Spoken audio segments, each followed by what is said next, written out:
Alright, let's get this right out of the way. Why am I a little bit more dressy? Because we're going to be talking about a certain book, a certain audiobook that I've listened to, called The Cosmos, written by the brilliant Carl Sagan. So let's get into it. Hey everybody, as you can see from the very top of this video, I'm going to be talking about the book The Cosmos by Carl Sagan. And I'd say no more dilly-dallying. Let's get right into this. Why do I love this book so much? And this isn't a fictional book. It's actually a very factual book about the universe, about science, about how the world is constructed and all of that stuff. So the thing that I love most about this book is the way that Carl Sagan kind of constructed this thing is he went about it not towards the super higher echelon of scientists, not towards the people who understand science to the nth degree. He wrote this book with his wife towards the people who don't really know anything about science. He wrote it in such a way to where if you're somebody that's new to science but you've always wanted to learn more about it, that you can. And it's really interesting because this book goes from the beginning of the universe to biology to chemistry to what we know about the universe and the solar system and the cosmos and expanding universes now. The way this goes into exquisite detail, I can't really explain enough how much I love this book, because it not only describes what we think of science today, it also describes what the philosophers, what the ancient Greeks, what they thought of science back then, and how ultimately their knowledge transferred to us today. And it's interesting because when this book first came out, I did a little digging into the history of this book, because The Cosmos essentially is not a book that was released recently. It's a book that was released a while ago when Carl Sagan's show, The Cosmos, came out on network television. Now, can I say anything about the show? No, I ultimately can't, because I've never seen the show. But from what I've heard from my father, it was a very revolutionary show, and it was very, very well detailed and very well put together. And this book, without a doubt, caused some controversy, because it provides the idea that although creationism, that is one way of thinking it, and the nice thing I like about it is that The Cosmos, it doesn't bash creationism. It just says that it's a mindset that people have, that it brings them joy, and it allows them to think there is something after death, and that is very pleasant to think about, that there is something that will happen after we die. And then it also goes to the scientific mindset, to where we're all here for one life, one purpose, all of that stuff. And that's also a mindset, no God, no heaven, all of that stuff. It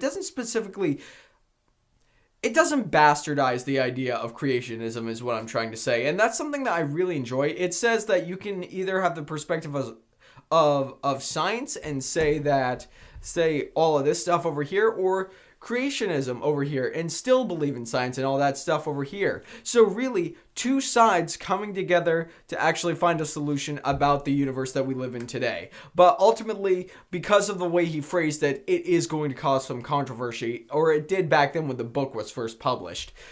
But more than that, just peeling into the eye of Carl Sagan as an individual, and how he knew he was going to affect the world with science. He knew that science was just a construct, an idea that was just so unfathomable to people. It was something that is such an important part of our society, and yet not many people know about it. And he decided to write this book along with his life that has impacted so many people, like Seth MacFarlane, Neil deGrasse Tyson, so many other people. And I can tell you one thing, this book certainly impacted me, because like I said, I'm somebody who enjoys science, but I've never been somebody who's looked too deep into it. And this book forced me to dig deep into it. And it's really, really awesome. I mean, education is an amazing thing. It's a powerful thing. And when you can find something that you love learning about and dig deeper into that, I can't argue against that. And if you've got a few subjects that you're interested in, I can't argue against that.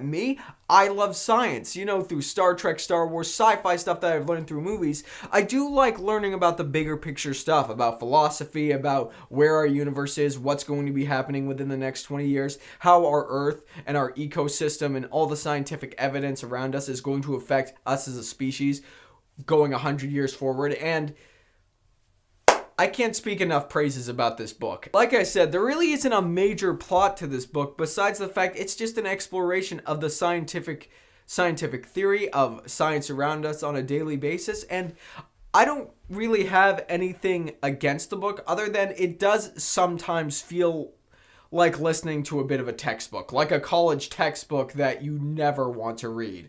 But for the most part, it doesn't feel like that. It feels like Carl Sagan is talking with you in your house and just helping you understand how science works. So if you're somebody who has always wanted to explore science, but you've been so overwhelmed by the whole idea of it, then this is a book I definitely highly recommend you either pick up on Audible or you just pick up in general, because it is a very, very well put together book.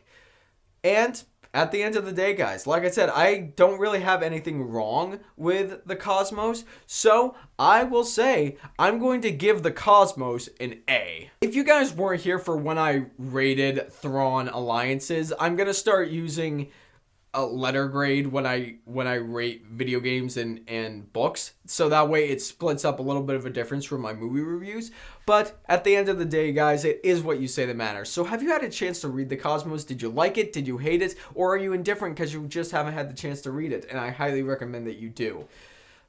Whatever your thoughts are, make sure to leave them in the comments section. Let's get that conversation started. And of course, you know where you can find me. All my social media links are up there. And if you want to check out the Sweet Film Podcast with me and my buddy Zach Pope, click right over there. And if you want to see more book reviews, video game reviews, or generally just reviews that I've done in 2018, click right up there.